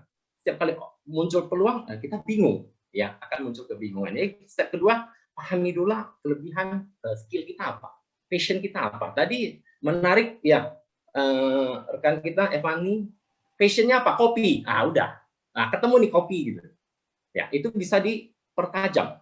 Ya, tapi ketemu dulu passionnya apa. Nah, itu tadi bisa dipertajam. Dia membuka pikiran, membuka hati. Oh, ada ketemu kopi. Saya seneng nih. Oke, fine. Nah, kemudian setelah itu kita harus mulai mencari informasi, peluang, dan informasi ini zaman sekarang kan sangat-sangat luas ya. Dari WhatsApp setiap pagi kita bangun sampai tidur, sampai tengah malam lagi tidur saja masuk ke WhatsApp, masuk ke berita, nggak pernah berhenti. Nah, persoalannya yang kita baca berita yang bermanfaat atau berita yang yang begitulah ya. Nah, hanya sekedar lewat saja. Nah, yang dibutuhkan apa? Kalau kita ingin melihat peluang bisnis, kita harus mencari informasi melalui media sosial, ya, media iklan, info, berita, ada Facebook, ada Instagram, ada WhatsApp. Siapapun dari teman-teman kita harus mulai mencari informasi. Informasi apa? Informasi yang cocok dengan yang kita inginkan. Karena kalau kita hanya menunggu, belum tentu bertemu dengan informasi yang tepat. Jadi harus aktif mencari informasi-informasi yang kita butuhkan. Tentunya informasi yang harus sesuai dengan apa yang kita inginkan. Nah, di sini ya ketika kita menerima informasi, kembali lagi 1, 2, 3. Banyak sekali teman-teman ya. Ini kebetulan saya di perusahaan network, saya sering memberi pelatihan juga. Banyak sekali orang yang punya 1.000 alasan untuk tidak bisa menerima informasi ini. Ya, jadi kalau kita bicara tentang, oh ya, ini ada potensi nih apa? Ada peluang bisnis di MLM misalnya, ya. Waduh, langsung waduh duluan. Ini kan nggak benar. Ini kan ya, belum apa-apa. Ya, saya sering istilahkan belum apa-apa sudah apa-apa. Ini belum baru terima informasi langsung sudah blok ya. Nah, seringkali mental block inilah yang menciptakan ketidakmampuan kita menerima peluang-peluang. Jadi open mind, open heart. Setelah mencari informasi, ya kita jangan pesimis, jangan selalu mencari alasan. Oke, kita belajar. Yang kedua, yang seringkali sulit adalah banyak sekali orang yang membuat tanda bintang. Ya, ada tanda bintang kecil. Kalau tanda bintang kecil, kalau di brosur kita lihat apa? Syarat dan ketentuan berlaku. Ketika menerima informasi, Bang Reza, jamin sukses nggak? Syarat ketentuannya apa? Mesti jamin sukses. Ini problem, ya kan? Susah nggak? Profitnya gede nggak? Repot nggak? Cepet nggak? 1001 ketentuan, ya, syarat dan ketentuan berlaku. Nah, ini seringkali jadi problem. Hambatan-hambatan itu kita harus hilangkan. Ayo kita terima informasi. Setelah sesuai dengan potensi kita, kemudian kita open heart, open mind. Yang keempat, kita mulai berhitung. Nah, ini penting nih, berhubung dengan Bu Menuk salah satunya. Ya, ngitung-ngitung. Ya, ini perhitungannya. Ya, ini profit nggak? Lose nggak? Nah, jangan lupa bayar itu tuh PPN tuh. Nah, dan seterusnya. Kita mulai berhitung resikonya. Modal kita ada nggak? Waktu kita ada nggak? Tenaga kita nggak? SDM cukup? Nah, ini mulai kita berhitung. Setelah kita berhitung semua oke, fine. Nah, masuk yang kelima, step kelima. Take action. Nah, ini juga kalau udah take action, banyak yang sudah mulai gemetaran. Hitungan sudah benar saja, gemetaran. Apalagi 50-50. Ya, 50-50 sudah mulai pucat. Ya. Jadi, banyak yang bisnis, melihat peluang bisnis, ketika dia sudah meraih, mau mewujudkan, sebelum mulai, sudah selesai. Ini istilahnya, belum mulai udah selesai. Kenapa? Nanti kalau rugi gimana? Kalau bangkrut gimana? Kalau. Ini belum mulai udah selesai. Jadi ceritanya nggak akan bisa berlanjut. Kenapa? Karena ketakutan, kekhawatiran. Oke, kalau memang belum cocok, belum siap, ya kita les, kita belajar, ya kita memperbaiki skill kita, menambah skill kita dan seterusnya. Oke, kita take action. Setelah take action, ini faktor ke-6 yang penting banget. Ketika seseorang sudah mulai start bisnis, melihat, meraih, mewujudkan, ya faktor ke-6 itu faktor mental. Di sini dibutuhkan banyak. Yang pertama, kesabaran. Cukup sabar nggak melihat dia tumbuh? Ya tadi luar biasa, Evani, ya cukup sabar, sabar, dikit-dikit bertahun-tahun ya. Ada kan enggak kan? Nanam durian kalau bisa 3 hari, mana tuh duriannya udah panen belum kan gitu. Baru nanam 3 hari yang lalu bijinya, tapi udah nggak sabar ya. Nah, ini Evani sudah menerapkan nih, prinsip ini udah diterapkan semua nih. Cukup sabar. Yang kedua adalah keteguhan, semangat, tidak putus asa. Ya, tahun lalu tutup 3, putus asa nggak? Aduh, sudahlah, selesai. Udah selesai. Nggak ada cerita hari ini. Tapi kan tadi kita lihat, Evani, ayo maju terus, maju terus. Satu dari satu tempat muncul 1000. Ini adalah ketangguhan kita. Ya, ketika kita sudah menjalankan. Yang ketiga adalah ketenangan. Ya, ketenangan batin. Nah, ini dilatih. Tadi ya, menarik sekali ketika kita bicara meditation. Meditasi salah satu bagian dari bagaimana kita menenangkan batin kita, kan batin kita bergejolak, ya. Kalau umpamanya lagi bahagia, lagi banyak rezeki, wah senang luar biasa, gampang apapun oke. Tapi lagi krisis, ketika kita dihadapkan beberapa pilihan, pilih yang sulit dari yang tersulit. Nah ini yang nggak mudah, ya. Pilih mudah dari yang paling mudah gampang, pilih sulit dari yang tersulit. Nah ini gejolak batinnya. Nanti kalau enggak ada orang kedua ngomong, orang ketiga ngomong, ada orang ke-1000 ngomong semua kan. Dan semua orang paling pintar di dunia. Orang bilang, orang main sepak bola, ya 1 orang nendang bola, yang komentar 1 juta orang. Aduh, gitu aja nggak bisa nendang.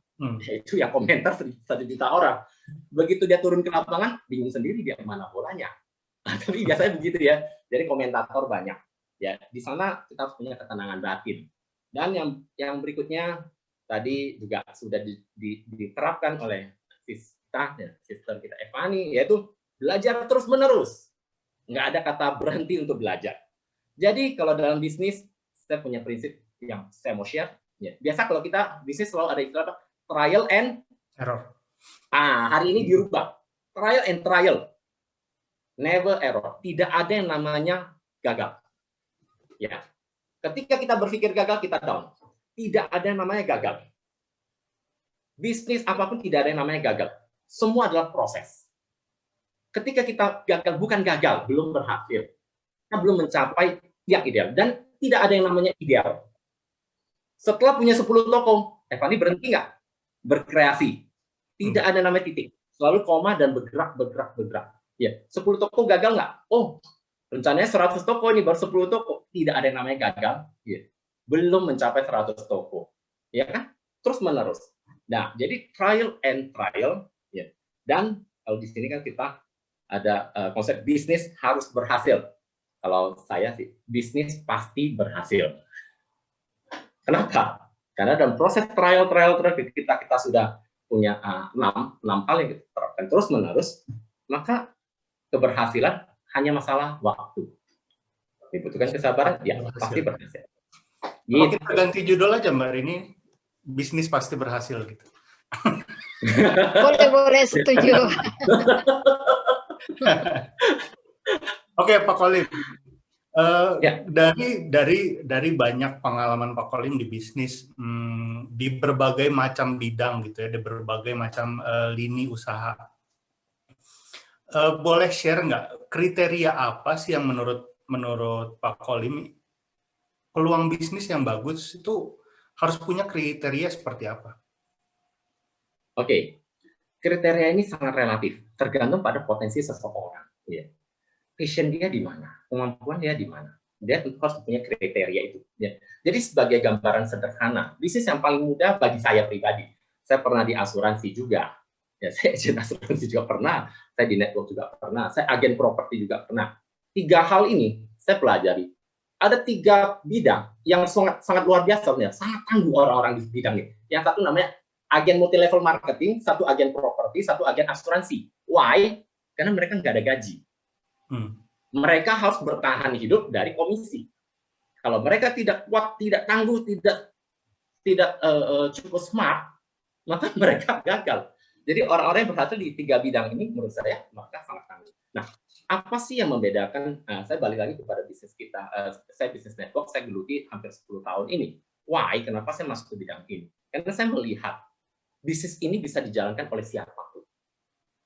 Dengan kemampuan apapun. Dengan modal yang terbatas sekalipun. Nah, ini saya lihat. Jadi, sebetulnya ada satu yang general. General yaitu bisnis yang bisa di-grab atau bisa diambil semua orang. Apa sih? Ya. Kemudian bisnis yang kedua adalah bisnis yang sangat skillful. Yang ketiga adalah bisnis yang sangat modal, ya, padat modal. Nah, oke. Saya bicara tentang bagaimana kita bisa memberdayakan orang dengan kemampuan paling minimal, modal paling minimal, skill paling minimal. Ya.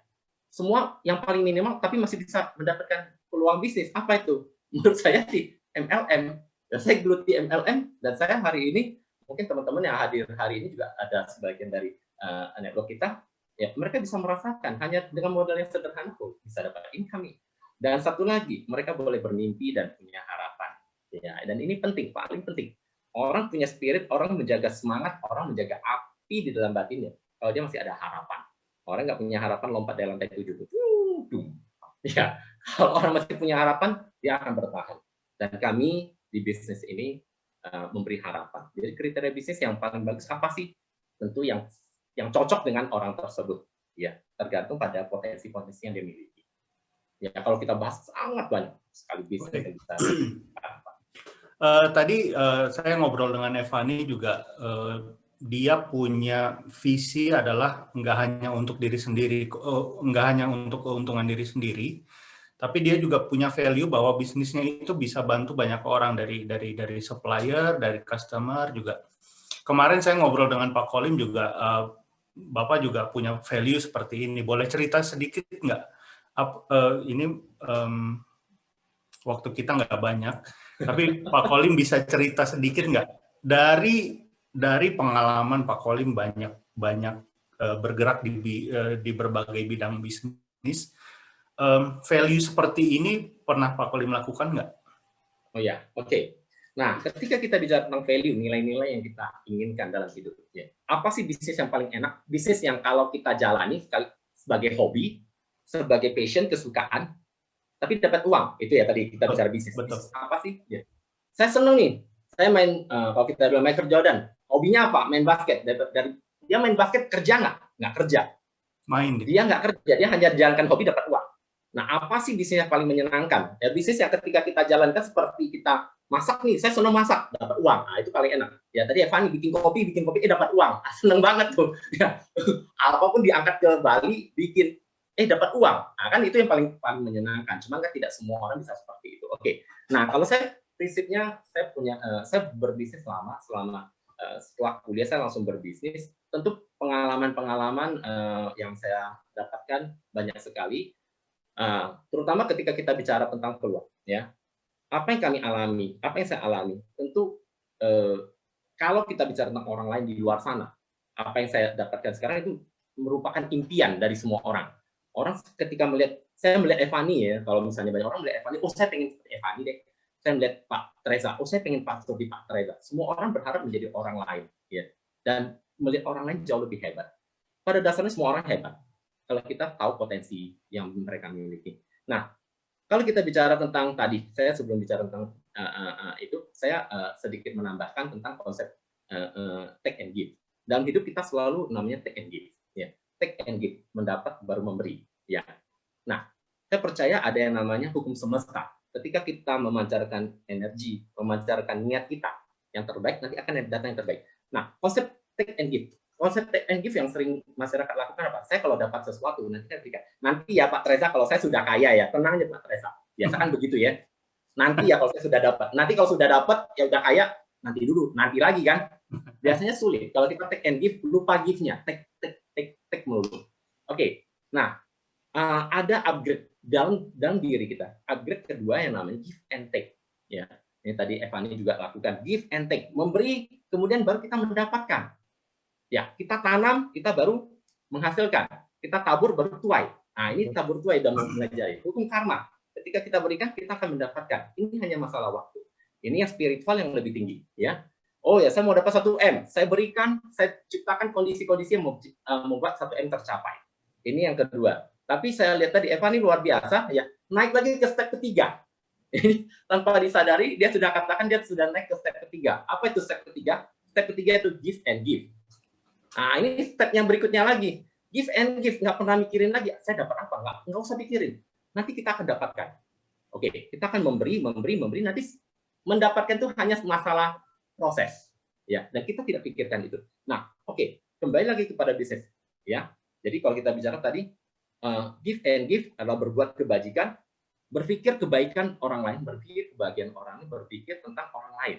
Saya ingin dia bahagia, saya ingin dia sukses, saya ingin dia gembira, saya ingin. Ya, dengan memberi, ya, kita memancarkan energi positif. Ternyata yang ditolong kita sendiri. Energi positif kita muncul, ya, kita lebih semangat, lebih bahagia dan seterusnya. Nah, saya terapkan dalam bisnis network. Nanti bisa tanya teman-teman juga yang ada di sini. Ya, saya selalu bilang, fungsi saya adalah serve, melayani mereka. Bisnis adalah sebuah konsep di mana kita berinteraksi dan fine, masing-masing ingin mencapai profit atau keuntungan, fine. Ya, tapi yang paling penting adalah kita berbisnis dengan hati. Ya, kita memberi kesempatan kepada semua orang untuk mendapatkan apa yang menjadi impian mereka. Ya, berbisnis untuk melayani ya. Serve, kita melayani. Ketika kita melayani dengan hati, kita otomatis tanpa berharap pun akan ada feedback yang baik. Itu konsep bisnis. Oke. Terima kasih banyak Pak Kolim. Waktu kita sudah habis. Saya sebenarnya masih pengen banyak ngobrol dengan Pak Kolim. Tapi ya itu kesimpulannya, bisnis harus melayani. Kalau dari Pak Kolim itu sesuatu yang itu, dan lagi give and give. Ya mungkin beberapa di kita sudah di tahap yang give and give. Saya lihat juga teman-teman juga di sini juga ada yang sudah give and give. Jadi memberikan ya nggak perlu lagi mikirin goals-nya, karena goals-nya kita sudah yakin sendiri itu akan terjadi, itu akan tercapai gitu ya Pak Kolim ya. Ya, oke Pak Kolim sendiri ada yang mau dipromosikan? Oh ya, nanti ada gift dari kita. Ya, air minum Alkaqua. Ya, Oke. kita juga punya spray. Tadi saya semprot-semprot ini bagi yang punya masalah. Ya, kita ciptakan kreasi air minum tapi bisa jadi sprayer, bisa untuk cuci mata. Ya, biasa kalau cuci mata kemana? Cuci mata ke mall ya. Ya. Kalau kita cuci mata pakai air ini, nanti mata kita jadi jernih dan sebagainya. Nah, nanti kami akan berikan produk kami, air minum, ya, air minum, tapi nanti rasakan manfaatnya. Ya, kalau promosi kan semua nomor 1 ya. Tapi air minum kami mudah-mudahan paling lengkap kandungannya, ya, di Indonesia saat ini. Karena tadi dari 6 lengkap sekali. Air minumnya baik, sangat baik untuk kesehatan. Nanti teman-teman juga bisa menghubungi Pak Kolim pribadi ya, kalau misalkan mereka tertarik ya. Boleh. Nanti setelah hubungi saya akan hubungkan ke teman-teman. Ya, jadi saya sendiri sebagai owner, saya terbiasa ada yang mengkontak kita, saya akan berikan kepada member-member kita. Kita berikan kepada mereka semua untuk dapatkan peluang. Ya, siap. Bagi saya pribadi, mungkin mereka happy lah, kebahagiaan dan peluang. Oke. Terima kasih Pak Kolim. Yuk, terima kasih. Saya sudah lihat banyak pertanyaan untuk para narasumber. Kita masuk ke sesi Q&A. Kita undang yang akan memimpin sesi ini adalah Coach Rini. Oh, kita ada door prize juga. Silakan Coach Rini.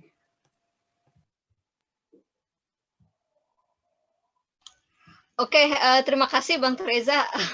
Kita kan kebetulan memang rencana mau ngasih door prize ya. Jadi kita mendorong teman-teman buat bertanya dan kemudian ternyata sambutannya luar biasa ya. Saya mau kasih tahu dulu ini untuk Ci Evani, banyak sekali yang ingin bergabung dengan tadi cinta kopi tadi. Jadi saya sarankan tadi udah ngasih nomor email ya. Udah ngasih alamat email.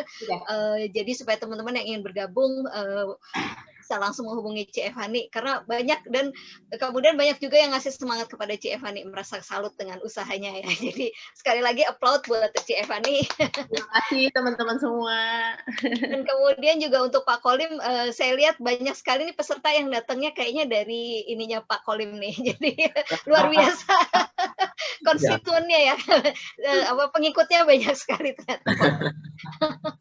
Oke, untuk dari segi pertanyaan, ini saya coba gabung-gabungkan ya, dan kita memang nyari 6 pertanyaan dari 6 orang, dan pas nih dapatnya 6, jadi 6-6-nya dapat ini ya, dapat hadiah ya.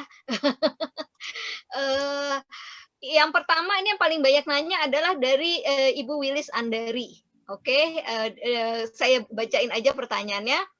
Bagaimana caranya di tengah kesulitan ekonomi ini, tapi masih bisa buka lapangan kerja? Kemudian, bagaimana cara ngebimbing dengan waktu yang lumayan pendek untuk anggota baru, dengan rasa tetap nikmat sesuai dengan yang kita inginkan?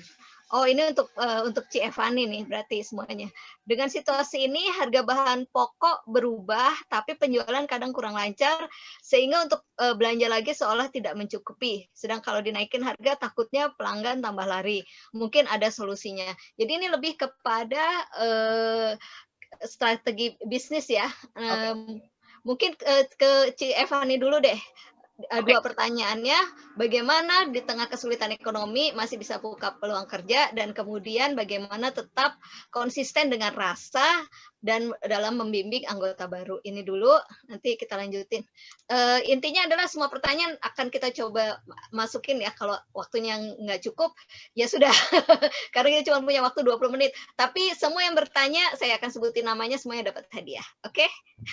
Ya, silakan Ci Evani. Jadi kalau aku biasanya start small, semuanya kayak mulai dari apa yang ada gitu. Jadi karena untuk pembuktian juga bahwa dengan modal yang ada ini bisa ngebuat suatu bisnis gitu. Jadi modalnya nggak muluk-muluk, nggak neko-neko gitu. Dan aku ngesetnya yang bisnis baru ini benar-benar semuanya pakai manual gitu, nggak ada yang pakai mesin kopi itu kan harganya lumayan kan, dan ini semua kita pakai manual gitu. Jadi dari segi pemanasannya pun kita nggak pakai listrik tapi pakainya kompor.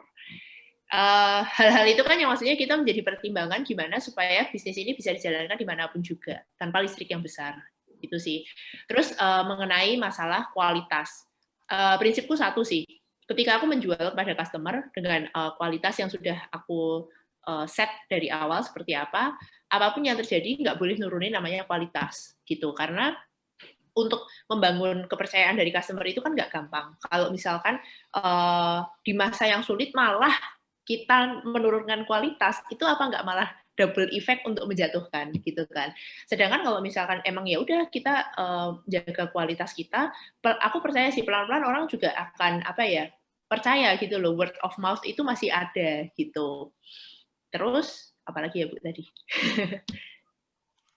Itu tadi yang jaga kualitas ya. Nah ini harga bahan baku kan berubah-ubah. Nah, terus udah gitu, tapi kita nggak bisa harganya dinaikin kalau ke pelanggan, takutnya pelanggan lari. Nah, itu gimana menyesuaikannya? Ya, tetap dengan apa yang kita sudah janjikan ke customer tadi, kita harus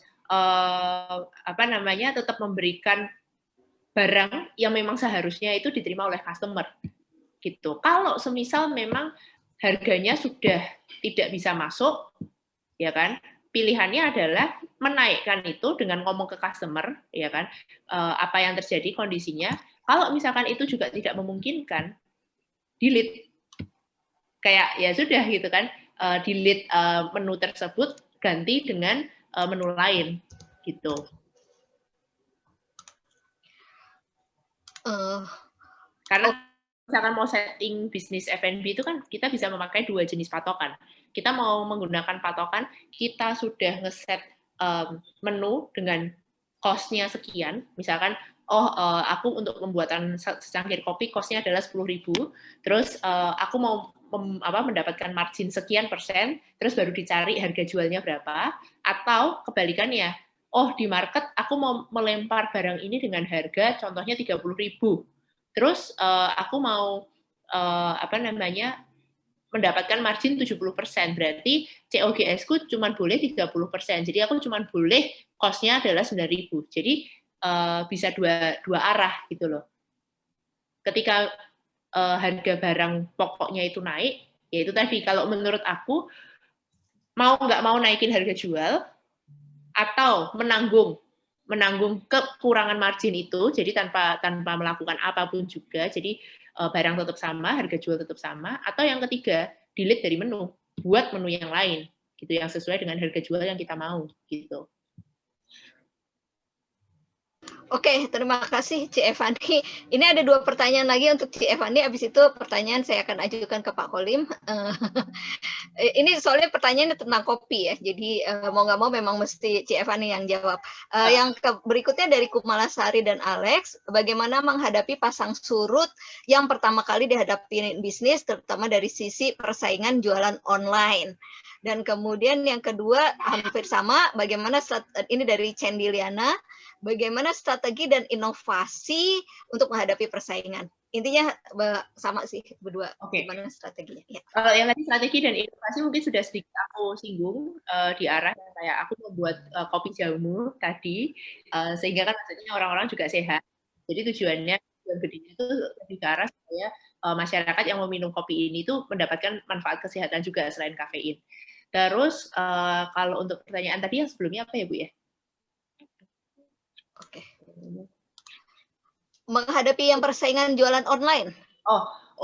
Nah, saat ini kebanyakan memang yang aku jual itu adalah offline produk gitu. Di First Crack maupun Strada itu biasanya orang datang nongkrong, duduk beli kopi di situ gitu.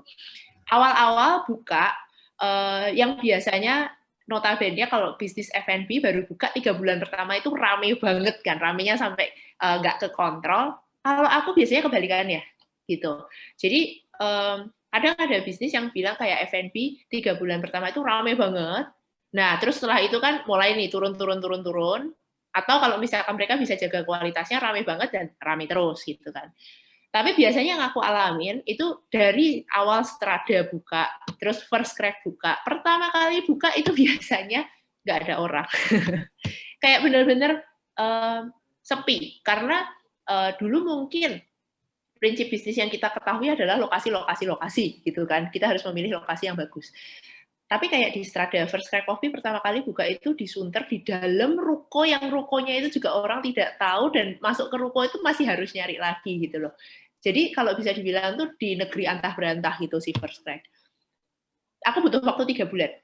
3 bulan itu ngapain? benar-benar jaga kualitas produk. Jadi pertama kita pasti invite teman-teman semua, teman-teman kita. Terus setelah itu dengan produk yang kita jaga dengan kualitas ini, teman-teman ini kan invite teman-temannya lagi yang lain. Mulai membesar sampai akhirnya ya sampai saat ini First Crack itu benar-benar kayak stabil gitu. Jadi grafiknya tuh benar-benar naiknya tuh bukan yang naik melejit terus habis itu turun, tapi benar-benar dari bawah banget terus naik pelan-pelan gitu. Dan ya bisa dibilang aku senang dengan hal itu. Terkait kompetisi, sebetulnya kita nggak usah takut kompetisi. Justru kalau salah satu toolsnya di Diamond Cutter ngajari kompetitor kan. Gitu. Tapi maksudnya kalau misalkan kita ngomong nggak ada Diamond Cutter, mungkin orang bingung kali kalau misalkan kita ngomong kayak ya ajarin aja kompetitormu gitu kan. Cuman sebetulnya aku malah buka akademi gitu loh. Dan akademi ini ngapain? Ya ngajarin orang-orang yang mau buka kafe gitu loh. Gitu. Jadi mau tanya itu resep yang dipakai di First Crack apa ini gitu. Ya udah gitu ya udah gitu loh.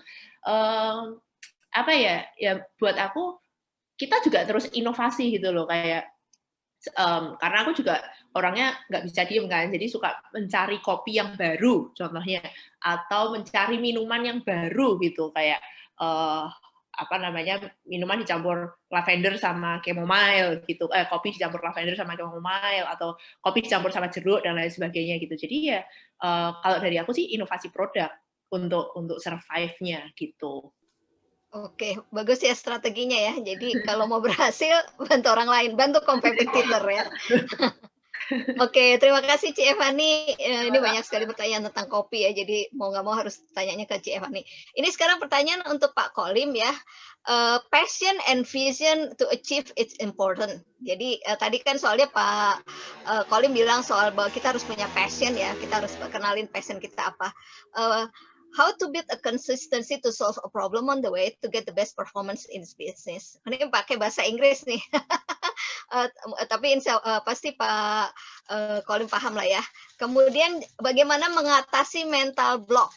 Ya, jadi ini tentang passion dan tentang mental block. Pak Kolim mungkin bisa bantu jawab, Pak. Bentar, saya lihat pertanyaannya dulu. Oke. Bentar ya.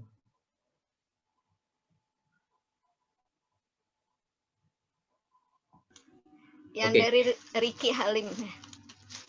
Ricky Halim. Ricky Budiarto, sorry. Ricky Budiarto sama Willy Hasim. Maaf. Oh, passion and vision. Ya, passion and vision. Ya, Ricky Budianto sama dari Willy Hasim. Oke, untuk melihat passion kita seperti apa sih? Ya, tentu kita harus melihat banyak hal ya. Oke, bentar saya baca pertanyaannya, saya cari dulu sebentar ya, biar nggak salah nih. Oh iya nih, nah, passion and vision to achieve sebutan how to build a consistency. Oke, bagaimana konsistensi solve a problem untuk mencapai the best performance in business. Oke, ya. Tadi ada hal lagi faktor mental yaitu konsistensi, ya, keteguhan ketika kita menghadapi masalah, ya. Ketika kita mencintai sebuah pekerjaan, ketika kita mencintai, nah, dan kita tidak merasa itu bekerja, maka pressure, tekanan itu akan berkurang. Banyak orang yang pressure, tekanan, kenapa? Karena dia harus mendapatkan sesuatu yang harus gitu. Nah, semakin kita ngotot, maka hidup kita akan semakin berat. Peluang ada dimanapun. Tapi kalau kita ngototan, ya seringkali saya bilang ke teman, oke, enjoy, ya, relax lah. Kalau kita di meditasi, beberapa meditasi kan, ayo relaxkan diri kita, relaxkan. Loh, relax mana bisa? Ini lagi tekanan, pressure nih. Nah, ketika pressure, apa yang terjadi? Emosi, kemarahan muncul, kecemasan muncul. Kalau kita bisa relax, ya, nah di sanalah muncul solusi, ya. Jadi kalau kita bicara tentang passion, ya, kita mencintai apa yang kita kerjakan itu yang terbaik, ya. Dan kita harus punya arah, tujuan, vision. Vision kita apa sih sebetulnya? Ketika kita jalankan ini, apa sih tujuan kita? Itu harus clear dari awal. Kalau kita tidak punya clear, vision kita, pandangan kita tidak clear, kita akan keliru, tersesat, dan mudah terpengaruh. Jadi penting kita memiliki passion dan vision, ya, dan itu harus dicanangkan di awal. Ya. Saya mau ke Bandung, lewat mana? Nggak tahu, terserah. Itu problem. Jadi visi, vision itu pandangan, tujuan, kita mau kemana? Saya berbisnis mau apa? Itu harus clear dari awal. Sehingga kalaupun ada masalah, ada goncangan, ada problem apapun, kita tetap oke, saya punya tujuan clear, jelas di sana. Dan kalau ada masalah itu hanya proses. Nanti kita pasti akan capai ke sana. Don't worry, ya. Oke. Yang kedua tadi adalah bagaimana mengatasi mental block? oh, bagaimana mengatasi mental block? Tentu, ya, tidak bisa simsalabim abrakadabra semuanya selesai. Harus ada prosesnya. Bagaimana sih kita mengatasi ketidakmampuan kita mengendalikan diri? Oke, banyak sekali latihan-latihan yang bisa kita lakukan untuk mengatasi mental block ini, ya. Jadi kalau kita bicara sekarang, ini harus dimulai dengan pandangan, ya, atau prinsip hidup. Mental block itu berbicara tentang pandangan, tentang prinsip hidup, tentang sesuatu yang dianggap penting dalam hidup. Ya. Kalau kita sebut pandangan itu apa sih? Pandangan itu seperti ini, contoh misalnya, ya. Saya pakai kacamata warna biru. Ketika saya lihat ruangan ini, semua ruangan ini jadi biru. Ketika saya ganti warna kacamata jadi hitam, ruangan ini jadi hitam. Ruangan hitam nggak? Tetap seperti ini ya, nggak ada hitamnya. Tapi ketika saya melihat, kenapa jadi hitam ya? Karena saya memakai kacamata Ray-Ban, kacamata hitam. Nah, yang disebut sebagai pandangan adalah kacamata yang kita gunakan. Ya, ini yang menyebabkan mental block. Pandangan kita apa sih tentang hidup? Hidup ini susah. Tahu sudah. Itulah yang membuat kita susah. Hidup ini penuh derita, ya derita. Pagi kita bangun, aduh hari ini kok nggak ada ruang ya. Nah, itu problem. Artinya apa? Dimulai dengan merubah pandangan-pandangan. Membuka mental block kita, merubah pandangan-pandangan kita. Keyakinan-keyakinan kita yang selama ini keliru. Bagaimana caranya? Harus banyak belajar, harus banyak membaca, harus banyak diskusi. Itulah yang bisa membuka ya peluang kita membuka mental block. Kenapa? Karena kita butuh informasi, butuh pengetahuan. Banyak sekali orang yang mau membuka mental block, tapi dia tidak punya pengetahuan dan informasi. Sehingga akhirnya apa? Dia berkutat pada masalah dia sendiri. Selama tidak mengganti kacamata, maka kacamata yang salah ini akan membuat dirinya salah. Ganti kacamatanya. Bagaimana? Cari kacamata lah ke toko kacamata. Cari kacamata yang jernih. Jangan yang warna hitam. Wah, apalagi pekat. Ya, hidupnya akan pekat. Ya, tadi. Apa yang kita pancarkan ke alam semesta ini, pikiran-pikiran kita, keyakinan-keyakinan kita yang keliru, maka semua hal yang buruk akan datang. Tapi kalau kita pancarkan sesuatu yang baik, maka sesuatu yang baik akan datang. Nah, bagaimana mengatasi mental block? Belajar. Belajar membuka diri, membuka hati, membuka pikiran untuk menerima informasi pengetahuan. Apapun yang bisa membuka wawasan kita. Oh iya, ternyata selama ini ya, saya menganggap hidup ini sulit ya. Oh, banyak teman loh. Saya selama ini nggak punya teman ya. Saya minder ya. Oh, ternyata banyak yang peduli loh. Nah, ketika kacamata sudah berubah, maka hidup bisa berubah. Bagaimana caranya? Wah, tentu panjang kali lebar kali tinggi pangkat 30. Kalau cerita ini, ini ilmunya panjang banget. Tapi intinya bahwa selama kacamata kita tidak berubah, jangan berharap seseorang berubah. Ganti kacamatanya, ya. Kacamatanya jernih nih. Nah, seperti Pak Reza ini, kacamatanya jernih. Nah, dengan seperti Bu Rini. Jernih kan biasa jernih nih. Ya, kalau enggak kan pakai kacamata hitam, oh sekarang jadi hitam loh.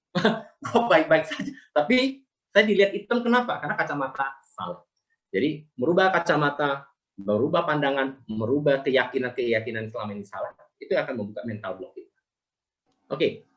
Ya, terima kasih Pak Kolim. Masih ada satu pertanyaan lagi. Ini kita agak mundur, mungkin nambah 5 menit lagi dikit. Ini ada pertanyaan lagi. Kadang kita melihat peluang bisnis saat kita masih bekerja full time di perusahaan.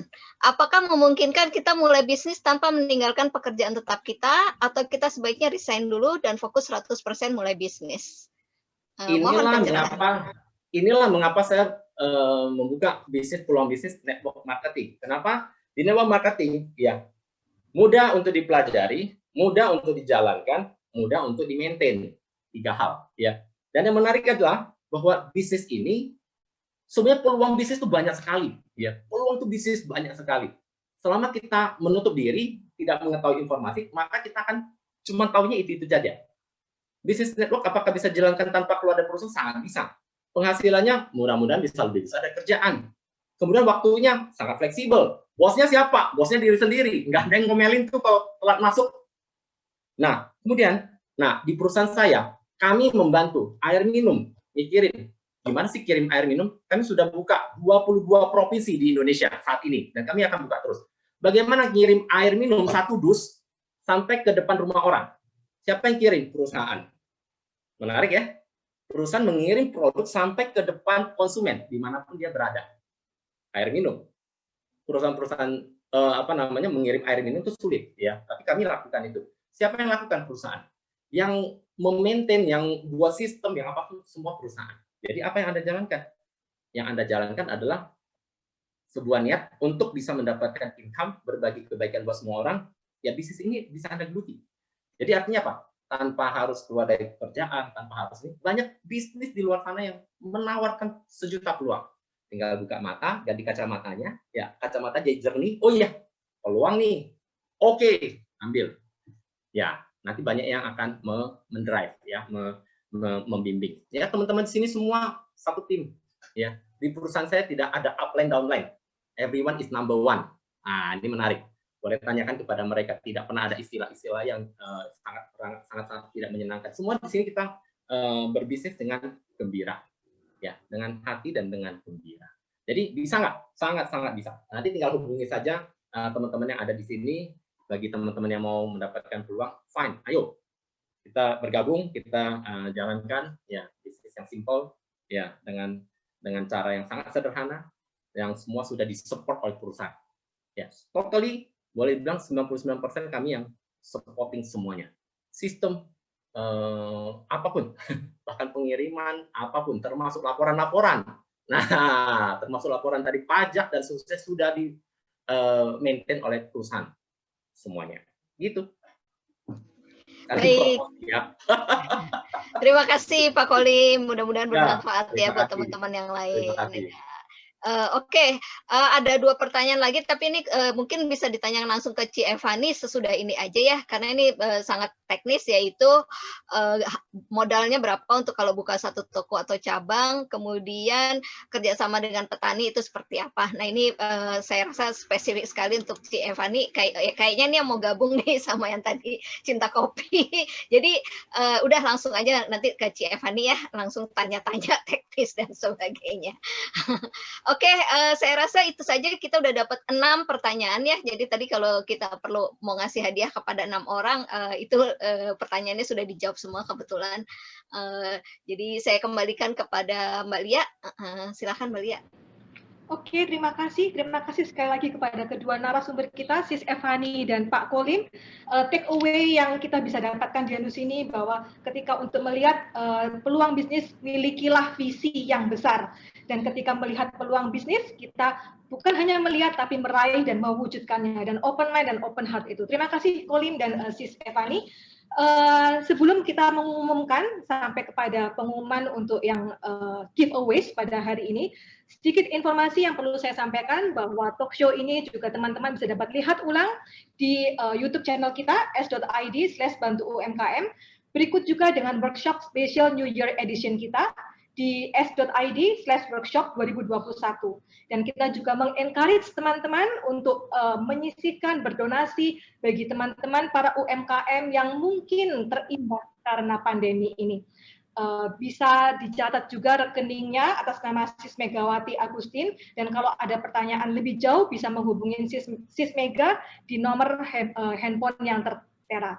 Dan kita juga akan sangat berterima kasih jika teman-teman berkenan untuk memberikan feedback, input, advice, masukan kepada kita untuk perkembangan acara ini ke depannya, sehingga kita bisa lebih baik lagi untuk membantu teman-teman UMKM. Oke, next slide.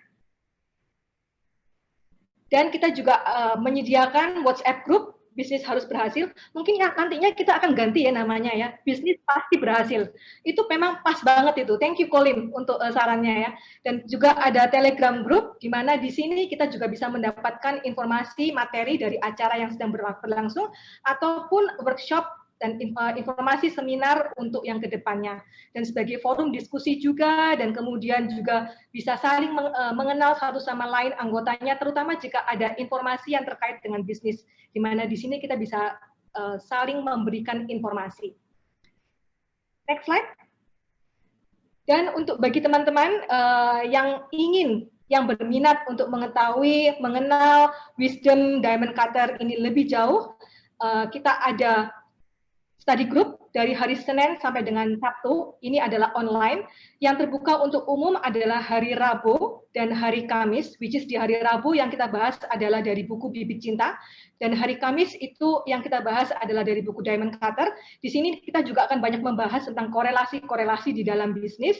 Dan bagi teman-teman yang ingin memanfaatkan waktu luang, waktu istirahatnya, bisa tune in juga di study group Pitch Tree kita.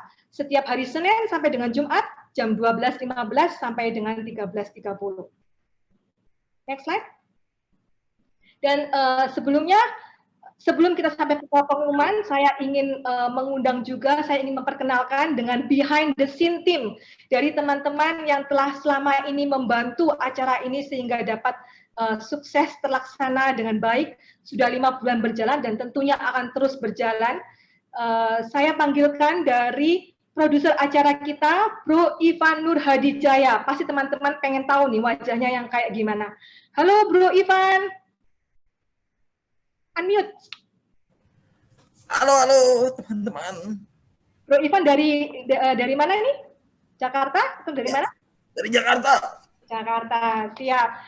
Bro Ivan juga ada bisnis, ya, Bro Ivan ya. Nanti kalau misalnya mau kontak-kontak untuk bisnis video, videografik dan yang terkait dengan Bro Ivan, silakan bisa japri Bro Ivan. Dan selanjutnya juga sosok yang penting juga di talk show ini di bidang IT dan slide dan teknis per YouTube-an, per Zoom-an adalah Bro Kardinal. Silakan Bro Kardinal, mana suaranya? Iya, Coach Lia. Saya Kardinal dari Jakarta Tuh, juga. maskernya dibuka kali biar orang kenal wajah. Iya. Protokol kesehatan. Ya, Oke, thank you. keren. Terima kasih Bro Kardinal. Dan untuk sosok yang ketiga ini pastinya teman-teman sudah ingat banget karena dia bagian registrasi dan bagian administrasi juga, yaitu Sis Mega bagian keuangan.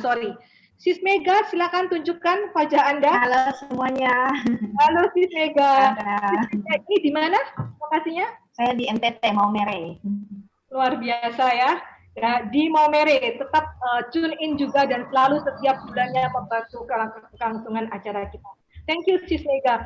Dan yang terakhir untuk bidang umum, promosi dan marketing adalah Sis Tia Ayalestari. Silakan Sis Tia. Halo, aku dari Bali. Keren Sis Tia. Terima kasih Sis Tia ya sudah membantu kita selama 2 bulan ini. So teman-teman, tim kita sangat luas dari Jakarta, dari NTT juga, dan kemudian ke Bali juga. Terima kasih kepada teman-teman tim BHB. Dan selanjutnya, next slide. Jangan lupa foto, Mbak Lia. Belum Mbak.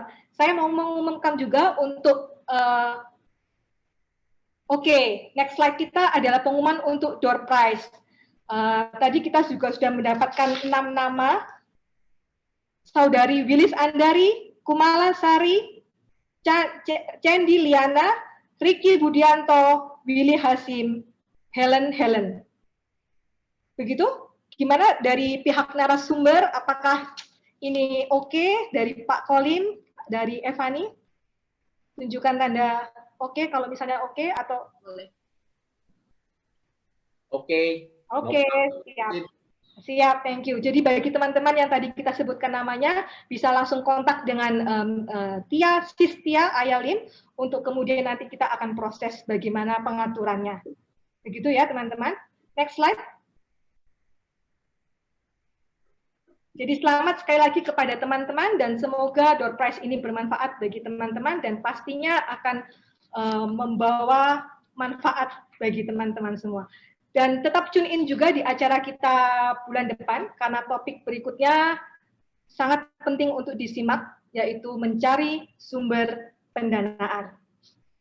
Oke, dan selanjutnya apakah ada slide lainnya? Oke, dan akhir kata, saya Vincent Shalia mewakili seluruh tim dan kerabat kerja dari bisnis pasti berhasil. Foto dulu, Mbak Lia, kita belum foto. Oke, kita mau foto dulu, boleh. Yang foto siapa ini? Tim IT. Oke, Bro Kardinal. Halo. Dipandu aja Mbak Lia. Siap? Bisa semuanya, boleh? Oke. 1. Gimana Bro Kardinal? Yang belum buka video, supaya buka videonya mungkin ya. Ini siapa nih yang belum buka? Saya coba lihat ya. Oh, banyak juga nih. Ayo dong teman-teman. Bro Agus, Bro John Win, Pak Budi. Oke, kita langsung aja. Gimana Bro Kardinal?